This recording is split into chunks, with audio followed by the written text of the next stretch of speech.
MQM का election ना लड़ने का फायदा जमात इस्लामी को हुआ। कराची का इक्तदार कभी पीपल्स पार्टी के पास नहीं रहा। आज मेयर कराची और सिंध का वजीर आला एक पार्टी का है। मेयर कराची मुर्तज़ा वहाब की प्रोग्राम बस बहुत हो गया लोगों की। कहा पाकिस्तान के आइंदा वजीर आज़म बिलावल भुट्टो होंगे। कराची के लोग पीटीआई से मायूस हैं।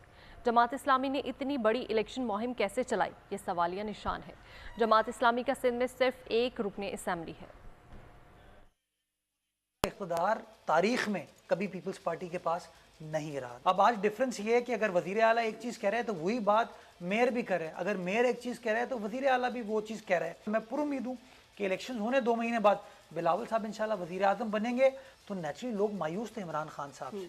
उस जमात इस्लामी की इतनी बड़ी लेविश कैंपेन कैसे चली? जमात इस्लामी जिसका एक रुकन है पूरे सूबाई सिंध की असेंबली में। अब नईमुर रहमान साहब का जो गिला है वो गिला ये है कि अगर वो एक्सपेक्ट करते हैं कि उनके लिए मैं वोट लेके आऊँगा, ये पीपल्स पार्टी उनके लिए वोट लेके आएगी, तो ये नहीं हो सकता।